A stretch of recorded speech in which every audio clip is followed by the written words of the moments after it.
할리타쿰이라는 말은 일어나라는 뜻이고, 주님은 죽은 소녀를 향하여 일어나라 명하셨을 때 죽은 소녀가 일어나 살아나는 역사가 나타났어요. 예수님은 안진뱅이도 일으키시고 죽은 자도 살리셨는데, 예수님의 제자 베드로와 요한이 나면서부터 안진뱅이 된 성전 비문에 앉아있던 그 사람을 향하여 은과 금은 없다, 그러나 내게 있는 것으로 내게 준다, 곧 나사렛 예수의 이름으로 일어나라. 그때 발과 발목이 힘을 얻고 사도들이 내민 손을 붙잡을 때 걷기도 하고 뛰기도 하면서 하나님의 영광을 찬미하며 성전에 들어가 주님을 높이는 역사가 나타났어요. 오늘 주님께서는 이 코로나19 상황 속에서 지쳐있는 우리에게 일어나라, 깨어나라, 정신 차려라, 영적으로 지금 졸고 자고 있을 때가 아니야, 이렇게 우리를 일깨우는 그런 찬송으로 받으시고 찬송 가사 속에서 힘을 얻었던 여러분이 될 수 있기를 바랍니다. 오늘은 전 세계 교회가 지키는 성서주일입니다. 성경의 위대함과 성경의 진리를 만방에 전하는 이를 위하여 성서공회가 전 세계에 세워졌고, 그 일을 위해서 전국 교회가 힘을 합쳐서 말씀도 전하고 헌금하면 성서공회에 보내주기도 합니다. 오늘 여러분이 주일헌금을 바친 것은 꼭 보내겠습니다. 대한성서공회에. 그래서 군인들에게도, 또 복음을 듣지 못하는 미전도 정도에도 복음이 내용이 성경이 전파되는 일을 우리 교회가 참여하도록 하겠습니다. 여러분, 성도는 교회의 귀중함을 아는 자입니다. 불신자들은 교회가 뭐 중요한지 모르지요. 교회가 물건 생산도 안 하고 도대체 교회가 뭐 하는 곳인지 관심도 없거니와 관심 있다 해도 별로 가치 있는 것이라고 생각을 안 해요. 그러나 그리스도인은 교회가 참으로 소중한 것이고, 하나님께서 지상의 성도들을 위해서 세워주신 축복의 선물이 교회라는 사실을 압니다. 교회에 대한 바른 지식과 이해가 우리 한국 교인들에게 꼭 필요합니다. 예배소서를 읽어보면은 하나님이 만물 안에 있게 하신 교회에, 그 교회의 사명은 만물을 충만케 하시는 자의 충만이 넘치는 곳이 교회다 그랬어요. 교회를 만물 밖에 두지 않고 교회를 만물 아래 두시고, 그 위에 머리로 예수님을 두시고, 그 교회가 하는 일은 만물 안에서 만물을 충만케 하는 자의 충만이 넘치도록, 다시 말해 회복시키고 치유하고 생명을 건지고 하는 그런 충만한 역사가 이루어지도록 하기 위해서 하나님의 경륜 속에 당신의 아들의 핏값으로 이 땅에 세운 것이 교회입니다. 할렐루야.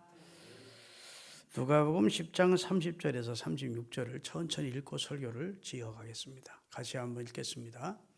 누가복음 10장 예수님이 하신 비유예요. 30절부터 예수께서 대답하여 이르시되, 어떤 사람이 예루살렘에서 여리고로 내려가다가 강도를 만나 강도들이 그 옷을 벗기고 때려 거의 죽은 것을 버려두고 갔더라.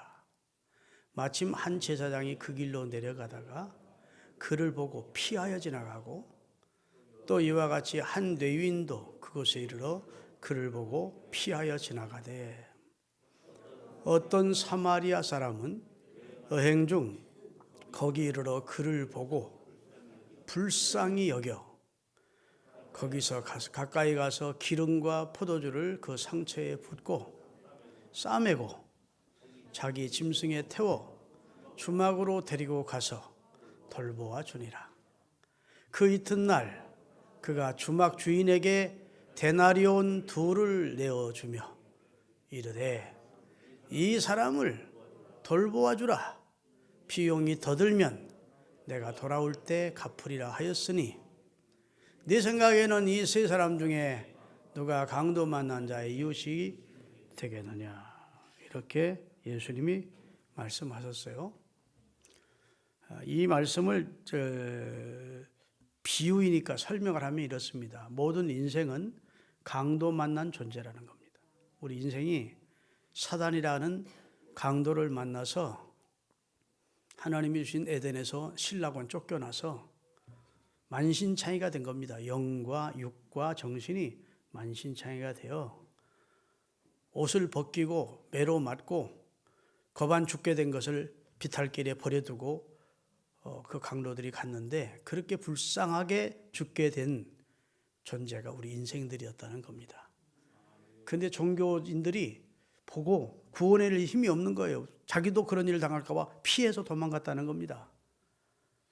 인류의 모든 성인들이 그 강도 만난 그 사람을 구원해낼 힘이 없었다는 겁니다.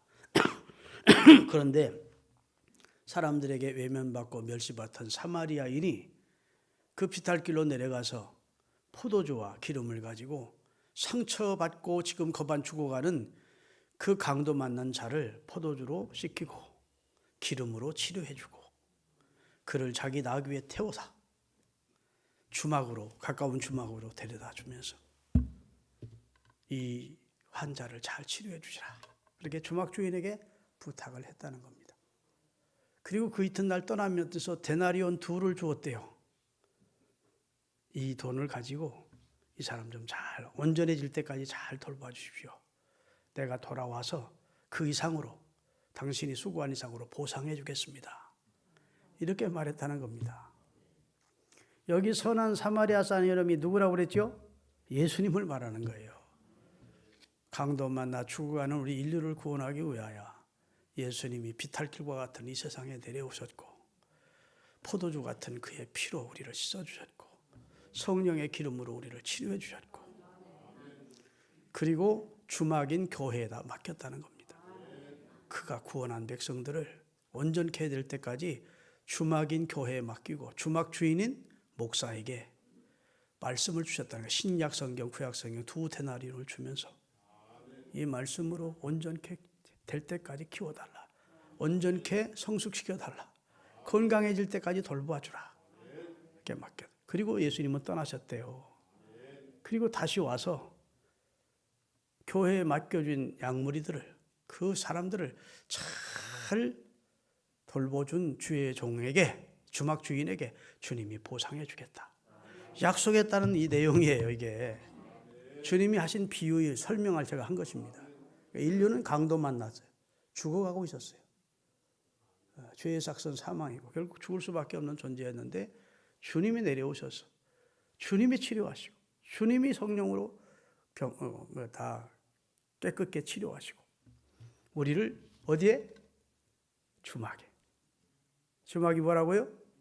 이 땅에 피값으로 세우신 주님의 교회에 맡겨주시고 주막 주인인 목사, 담임 목사에게 내가 생명을 버려 구원한 이 사람 잘 돌봐줘라. 온전케 될 때까지 키워줘라. 신앙적으로 맡겨주셨대요. 그리고 주님은 부활 승천하셨고 다시 와서 내 일에 최선을 다한 내가 부탁한 일에 최선을 다한 너에게 내가 보상해 주겠다. 약속했다는 말씀을 주님이 알기 쉽게 비유를 들어서 설명을 한 것입니다. 할렐루야. 여러분 성도는 주님이 세운 교회의 주막에 뿌리를 잘 내려야 돼요. 교회의 중요성을 알아야 돼요. 구원받은 다음 방치되면 다시 세상으로 가고 다시 사탄의 밥이 됩니다. 주님이 이 땅에 세워주신 것 가운데 가장 우리 눈으로 식별, 가시적인 것 가운데 가장 좋은 것이 2가지예요. 하나는 교회이고 하나는 성경입니다. 성령 주신 것도 큰 축복이고 그리스도로 보낸 건 최고의 축복인데 이제 그리스도로 왔다 가셨고 성령은 우리 눈에 영으로 역사하시기 때문에 우리 가시적으로 눈으로 보이는 존재는 아니잖아요. 눈으로 우리가 직접 볼 수 있는 가운데 하나님 주신 확실한 은혜가 이 땅에 세워진 교회와 그리고 이 땅에서 우리가 길잡이로 읽을 수 있는 생명이 넘치는 하나님의 말씀의 성경을 주셨다는 것이 우리 기독교인들에게는 말로 형용할 수 없는 하나님의 은총이요 우리를 사랑하신 하나님의 사랑이요 하나님의 축복이요 선물임을 믿으시기를 바랍니다. 그래서 성도는요 이 세상에 사는 날 동안 교회의 뿌리를 잘 내려야 돼요. 시편 92편 12절인가요? 한번 띄우겠습니다. 다 같이.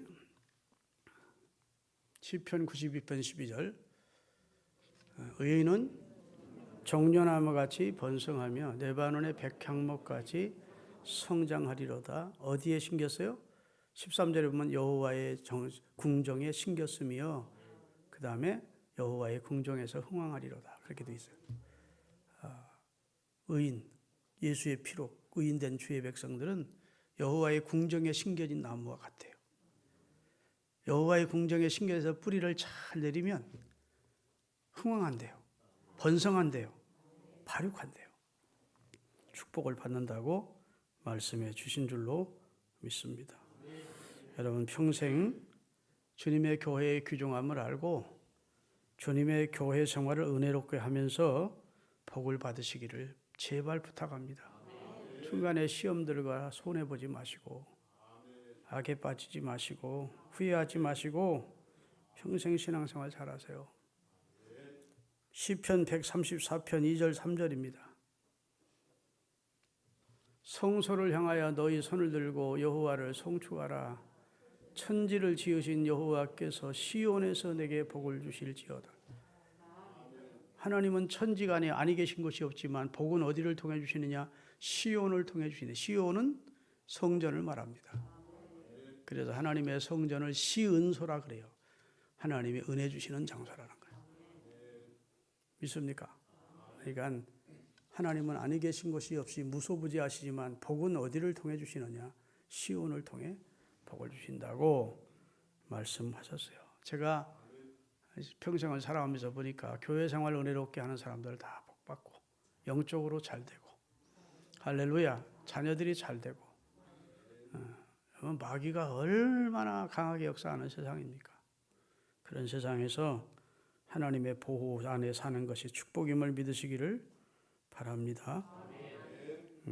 한국 교회 안에요 사이비가 많아요. 짝퉁이 많다고, 가짜가 많아요. 그래서 교회를 어지럽히는 짝퉁 목사들이 많고 지도자들이 많아요. 잘못 가르치고 또 잘못 인도하고 예언한답시고 하나님의 말씀을 예언하는 것이 아니라 사사로운 자기 생각을 기도랍시고 해주고 나서 그 사람의 인생을 망치는 그런 사람들이 기도원 주변에 큰 교회 주변에 기생하면서 자기 먹고 살고 있는 사람들이 많이 있다고요. 기도 많이 한다는 권사, 기도 많이 한다는 전도사, 하나님과 직접 통한다는 목사, 목회지도 제대로 없어 그런 사람들은. 그러면서 교회 기도원 주변을 돌고 교회 주변을 기도처 같은 거 만들어 놓고 어수룩한 교인들, 순진한 교인들, 영혼을 갈취하는 사람들이 많이 있다고요. 여러분 성경에 보면요 하나님이 사랑한 도성이 예루살렘입니다. 성도라고 그래요. 거룩한 도성. 근데 하나님이 권하다 심판을 해버립니다. 바벨론에 넘겨줘 버려요. 예루살렘이 짓밟히게 됩니다. 왜 예루살렘이 멸망을 당해야 되느냐고 너무도 안타까운 현실 앞에서 막 하나님 앞에 항의조로 그 이유를 말씀해 달라고 부르짖는 에스겔 선지자에게 왜 예루살렘을 하나님이 멸망시켰는지 그 이유를 여러 가지로 말씀하시는데 그 중에 한 가지가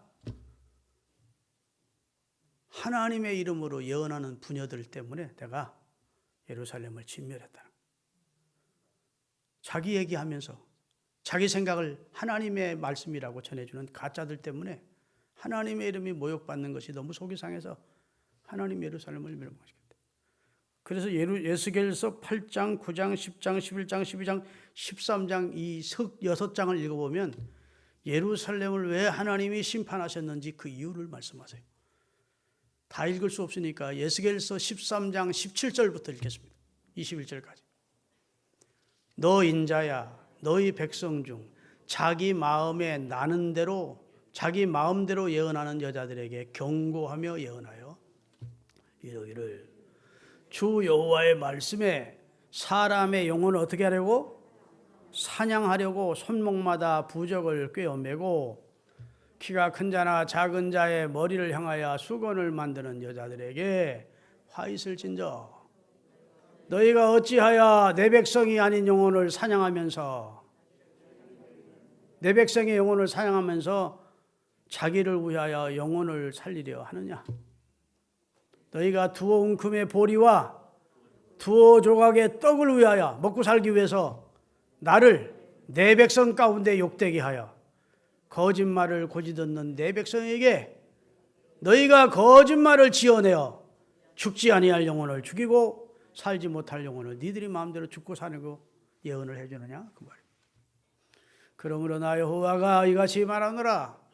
너희가 새를 사냥하듯 영혼을 사냥하는 그 부적을 내가 너희 딸에게 팔에서 떼어버리고 너희가 새처럼 사냥한 그 영혼들을 놓아주며 또 너희 수건을 찢고 내 백성의 손에서 건지고 다시는 너희 손에 사냥물이 되지 아니하게 하리니 내가 여호와인 너희는 하리라.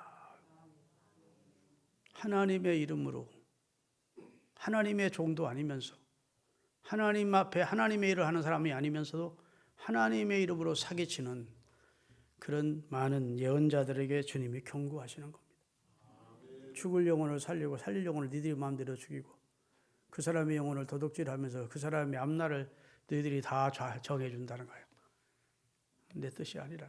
그렇게 하는 목적은 먹고 살기 위해서 두어 웅큼의 보리와 떡을 얻기 위해서 그런 짓 하는데 나는 그들의 그곳을 너무너무 속이 상해서 예루살렘을 멸망시켰다. 이렇게 말씀하시고 있는 겁니다. 여러분 자기 마음대로 예언해 주는 사람들 많아요. 한국교회 안에. 예언기도 함부로 받지 마시기 바랍니다. 성경 자체가 예언이에요. 성경만이 가장 완벽한 예언이야. 계시는 성경으로 끝났어요. 나는 목사님들 가운데 TV에 나와서 하나님이 내게 계시하셨다. 실수하는 거예요. 신학적으로는 계시는 성경으로 마감이 됐고 하나님이 성령으로 내게 감동을 주셨다고 말해야 돼. 믿습니까? 지금도 계시가 있는 양 말하면 그건 다 무식한 목사들이에요. 성경으로 계시는 끝이 났고 지금은 성령으로 감동을 주는 거예요. 감화와 감동을 주시는 것이지 지금도 자꾸 하나님이 자기에게 계시하신다고 무식한 소리 하는 사람들 많아요. 그랬다가 그 이루어지지 않으면 하나님이 거짓말하는 분 아닙니까? 그거 어떻게 책임지려고 그런 말을 함부로 해요. 당신 결혼하면 안 돼. 이런 걸 예언 기도하는 사람들이 막 해줘. 당신은 사명자야. 전혀 목회적인 자질이 없는데 여러분 목회 아무나 하는 줄 아십니까? 웃기고 있어. 목회 아무나 하는 거 아니에요. 목회적 소양과 달란트나 주님 주신 은혜가 있어야 목회하지. 그런데 당신은 사명자래. 그 잘 나가던 직장 그만두게 하고 신학교 다니게 만들고 완전히 그냥 이 세상 그냥 실패자 만들어 놓는 거예요. 목회지도 없고 어디가 뭐 부교육자로 받아주지도 않고 하나님이 그 사람을 정말로 목회자로 세우셨으려면 그렇게 하시겠습니까? 여러분 기도원에 가면요 광고하는 시간이 있어요. 광고할 때마다 기도원 측에서 뭐라고 광고하는지 아십니까? 여러분 개인 이 기도원에 소속되어 있는 교육자들 외에는 개인 상담을 받지 마시고 그 사람들에게 기도 부탁도 하지 마세요. 이렇게 부탁합니다. 왜 그런 부탁을 할까요? 사이비가 많이 있다는 걸 경험으로 아니까. 기도하는 소리 들어보다가 친절하게 다가오는 거예요. 기도하는 소리 들었으니까 그 사람이 왜 기도원에 올렸는지 다 알잖아. 아이고 내가 기도해 보니까 당신 남편이 바람을 피고 있구만. 어떻게 하셨어요? 다 알아. 하나님이 다 보여줘. 그러면서 하여튼 재산 갈취하고 인생 망치는 사람들이 많이 있어요. 여러분 너무 신비주의자가 되어 신비 쪽으로 자꾸 가다 보면 그런 경우가 많이 있어요. 우리 교회가 둔촌동에 있었어요. 우리 둔촌동에 있을 때 우리 김성중 장로님 가정이 거기 때부터 우리 교회 나오셨는데 3층 상가에 있었어요. 근데 그 앞에 진흥 아파트라는 아파트에서 저녁 예배, 주일 오후 저녁 예배, 주일 저녁 예배 때 한 가족이 우리 교회를 나왔어요. 등록은 안 하고. 근데 이름이 박연옥 권사야. 이름도 안 잊어버려. 우리 동생 이름하고 똑같아서. 남편도 나오고 시어머니도 나오고 가족이 나왔어요. 그러면서 온갖 미사여구를 다 동원해가지고 나를 들뜨게 하는 거예요. 난 세상에 이렇게 말씀 좋은 목사님 처음 만나봤습니다. 이렇게 잘생긴 목사님도 처음입니다. 아니, 우스갯소리 하면 좀 웃어봐요. 하여튼 그 이상으로 하여튼 좋은 소리를 내게 해주는 거예요. 어떻게 성경을 잘 하시느냐, 뭐냐, 하여튼 앞으로 큰 부흥 될 것이다. 자기가 부흥회를 많이 다닌대. 비록 권사지만 은사 집회인도 알아. 그 시어머니를 통해서 계속 우리 교회도 자기를 강단에 세워줘라. 우리 며느리를 강단에 세워보라는 거예요. 한 3일 동안 부흥회하면 이 교회는 큰 역사가 일어난다는 거예요. 세웠겠습니까? 안 세웠겠습니까? 내가 안 세우지. 내가 영적 분별력이 있는데 열매가 있는 사람이 아닌데. 그런데 우리 교회 참 순박한 여자 권사님 한 분 계셨어. 보성 여자 전문대학교를 나오신 분이야. 허리 구적하고 김진주 권사님이라는.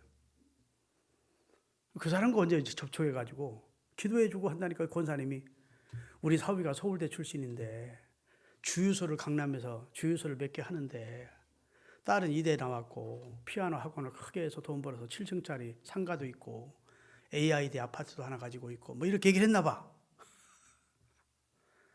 그러니까 사위를 위해서 기도해드리겠습니다. 마귀를 쫓아가겠습니다. 그렇게 하려면 먼저 작정 헌금을 하셔야 됩니다. 그래서 AID 아파트를 그 사람 이름으로 해준 거예요.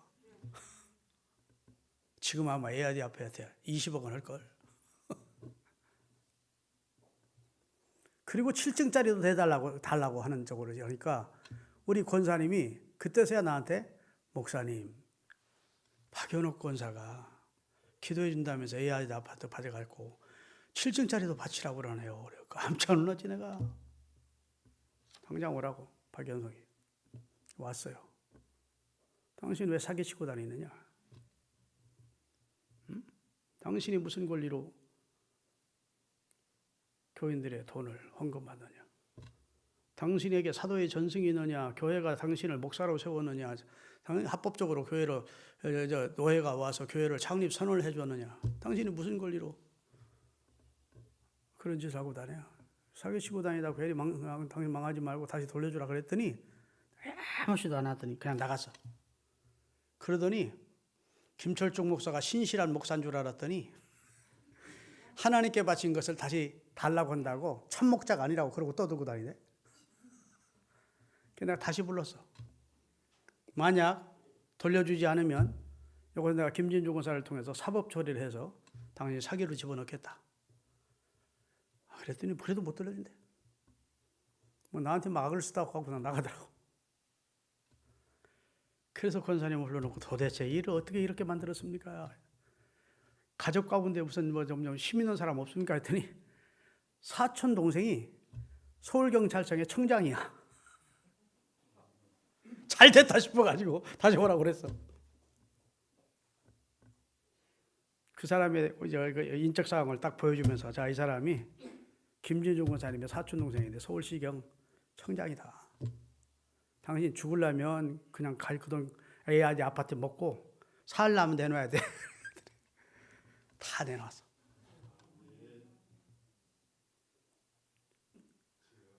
그리고 온데간데 없어졌어. 그리고 4년 후에 신문, 일간지 신문 지면 조그만 하는데 박연옥이라는 권사가 사기치다가 구속됐다는 신문 기사가 나오더라고. 지금도 어디 뭐 오래 살지 않고 나와서 어디서 가서 그 벌을 못 버리고 사기치고 있을지 몰라. 오늘 설교가 이상한 방향으로 가는데 여러분 우리 교회 생활 잘 하셔야 됩니다. 자꾸 다른 데 신경 쓰지 마시고 우리 목사님이 말씀 잘 전하는 신실한 복음 전하는 목사다 싶으면 거기 잘 속해서 신앙 지도 받으면서 교회 잘 섬기면 당대에도 자자손손에도 하나님이 은혜를 주실 터인데 아이고 바람난 자자처럼 나와 이 교회 볼까.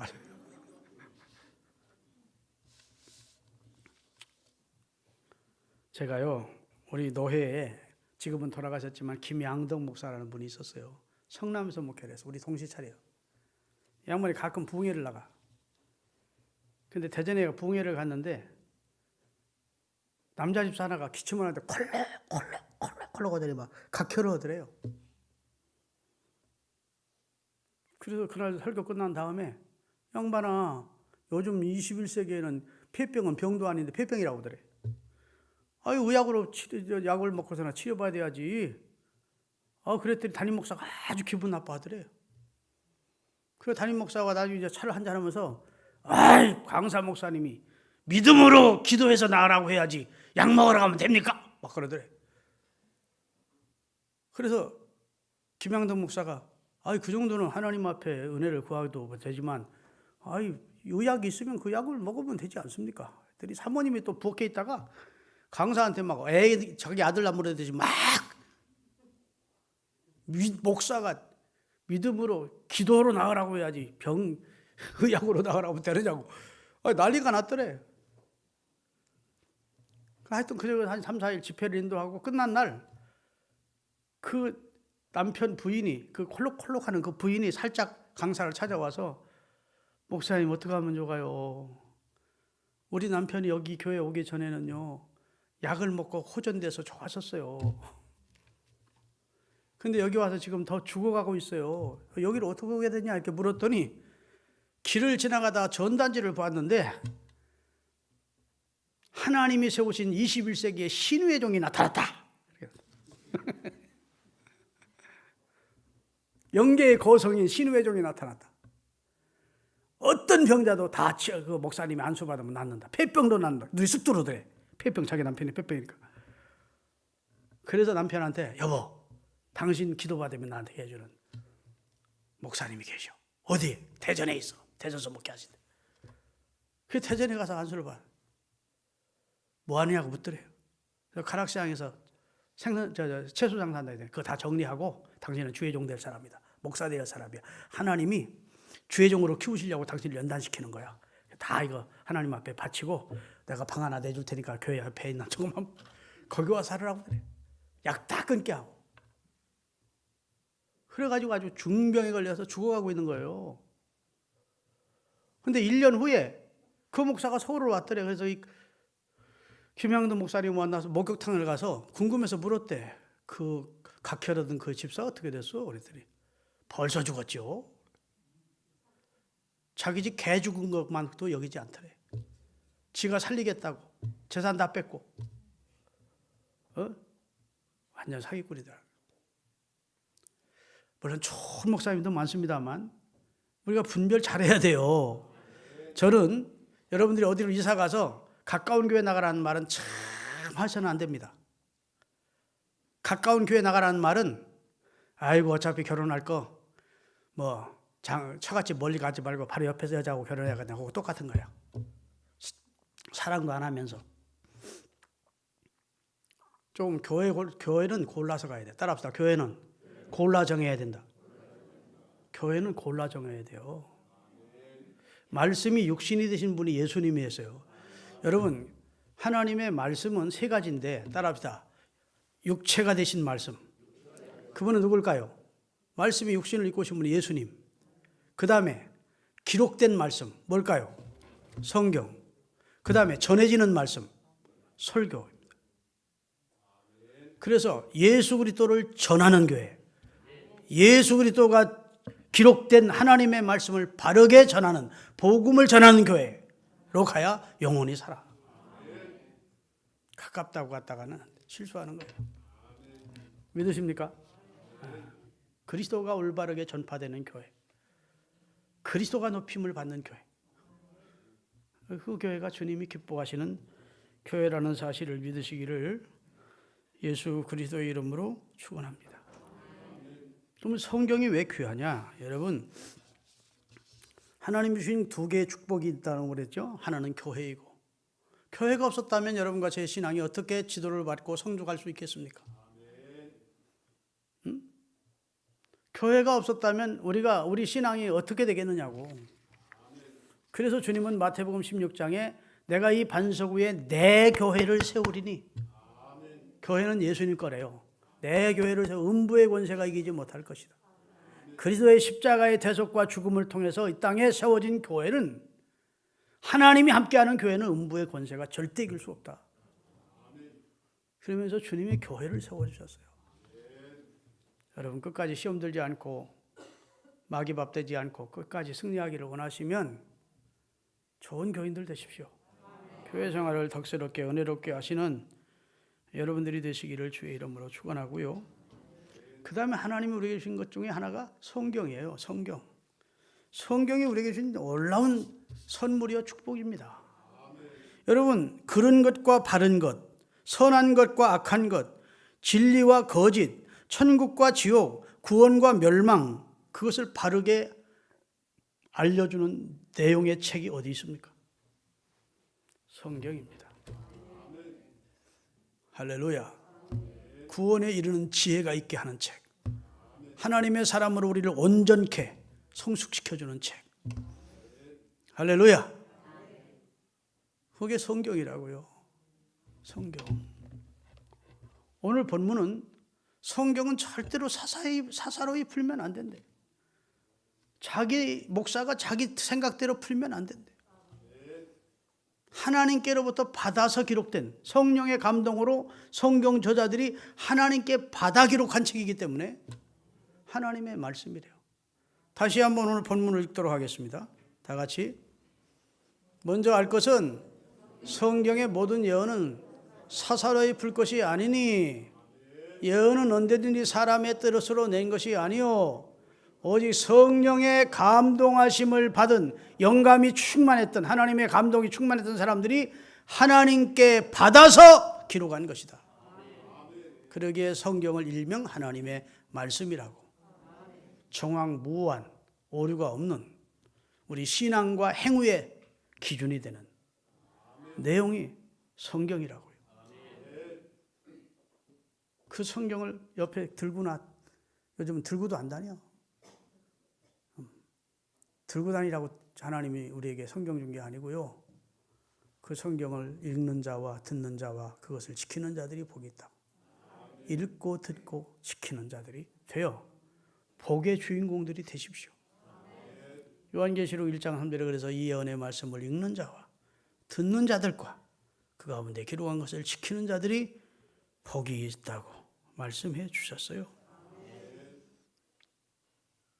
성경이 기록된 목적이, 디모데 후서 3장 15절서부터 17절까지 같이 읽겠습니다. 또 어려서부터 네가 성경을 알았나니 성경은 능히 너로 하여금 그리스도 예수 안에 있는 믿음으로 말미암아 구원에 이르는 지혜가, 누구 안에 있는? 그리스도를 통해서 구원받는 내용을 가르쳐주고 있는 책이 성경이래요. 그래서 성경의 주인공은 예수입니다. 요한복음 5장 35절에 성경을 내가 상고하는데 성경의 주인공은 나야. 그렇게 말씀하고. 그 다음 절 읽겠습니다.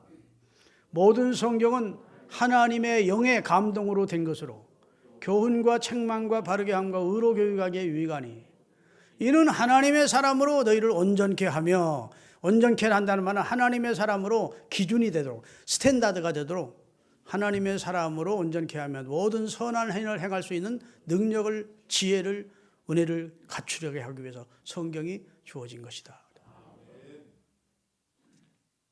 아멘.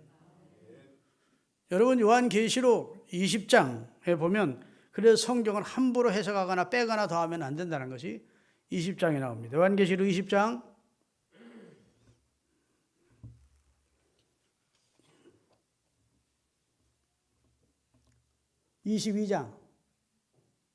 22장 같이 읽겠습니다. 내가 이 예언의, 이 두루마기의 예언의 말씀을 듣는 모든 사람에게 증언하노니, 만일 누구든지 이것들이 외에 더하면, 하나님의 말씀이 모자라다 싶어서 여기다 추가하면 그 다음에 어떻게 해요?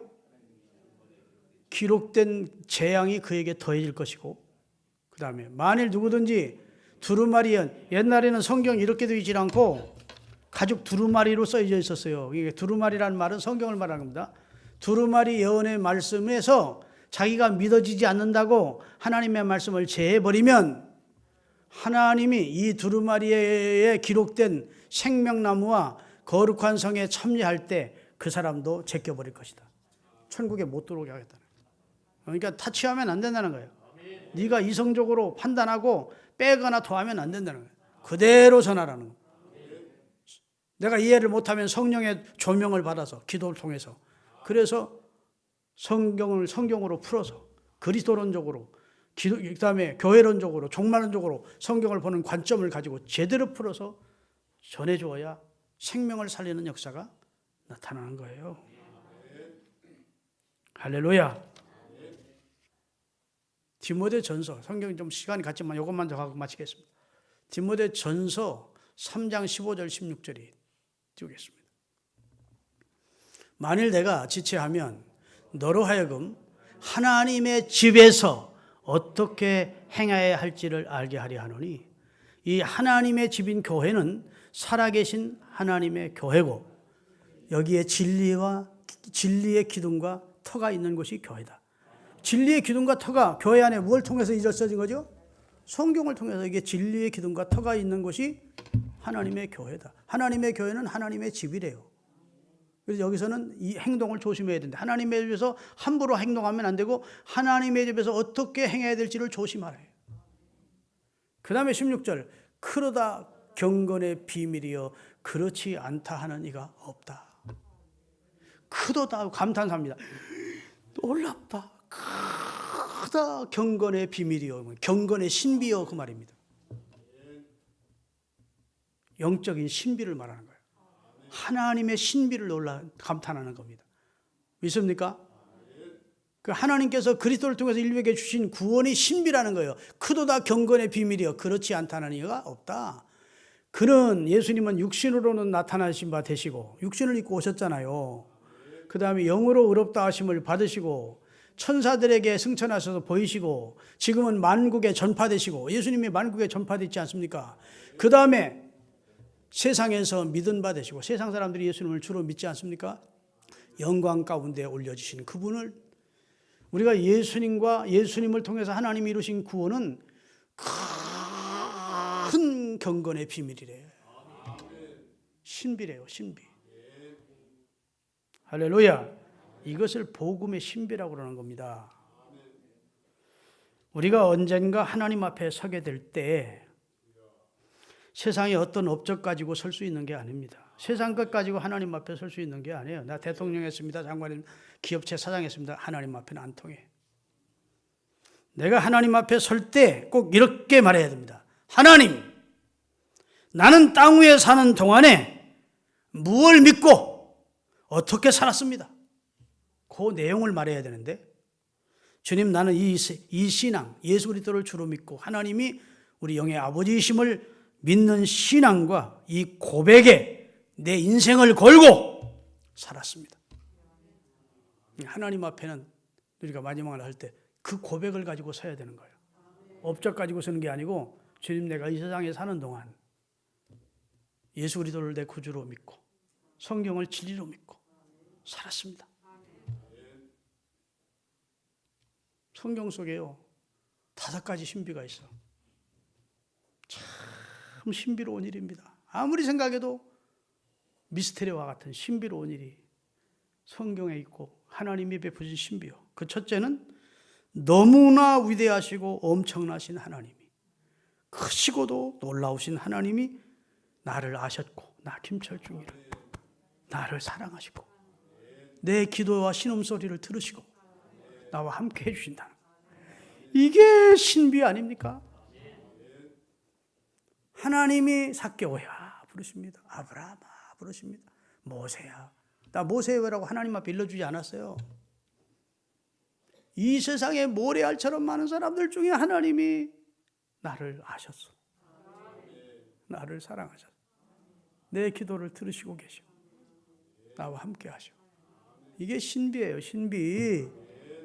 그 믿음 가지고 우리가 사는 겁니다. 이사야 43장 1절을 띄우겠습니다. 다 같이. 야곱아, 너를 창조하신 여호와께서 지금 말씀하시느니라. 이스라엘아, 너를 지으시니가 너는 두려워하지 말라. 내가 너를 구속하였고 내가 너를 지명하여 불렀나니 너는 내 거야. 신비로운 말씀입니다.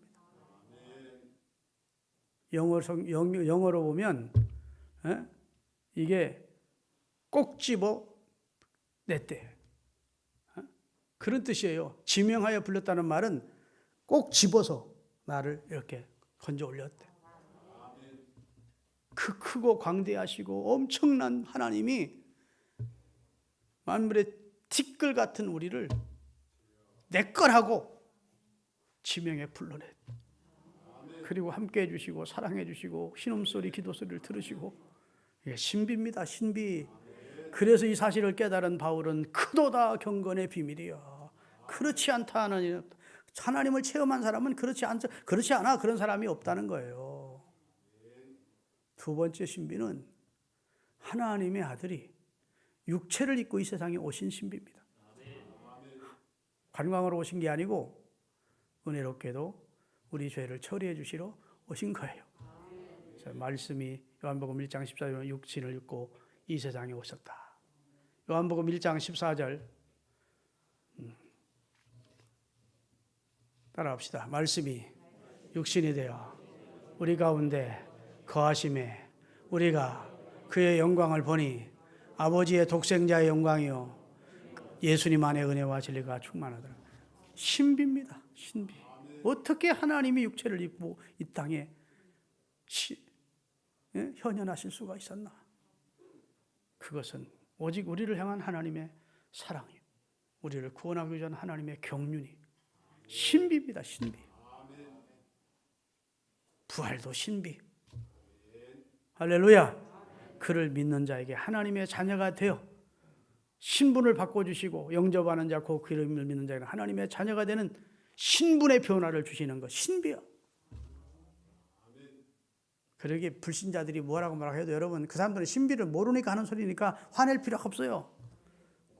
너희는 몰라서 그래, 경험하지 못해서 그래 하고, 여러분은 여러분이 가진 믿음 가지고 하나님 앞에 설 때까지, 주님 저는 이렇게 믿고 살았습니다, 저는 이렇게 고백하며 이 신앙 가지고 세상을 살았습니다 라고 고백할 수 있는데, 특별히 교회는 주님이 세우신 주마, 주의 종은 교회 안에서 하나님의 맡겨주신 양무리를 온전케 해지는 일을 감당하는 자, 성경은 우리를 구원으로 인도하는 책, 우리를 온전케 하는 하나님 주신 최고의 선물, 그렇게 믿고 교회 사랑하고 성경 사랑하며 사시는 우리 신흥가족들 되시기를 바랍니다. 기도하시겠습니다.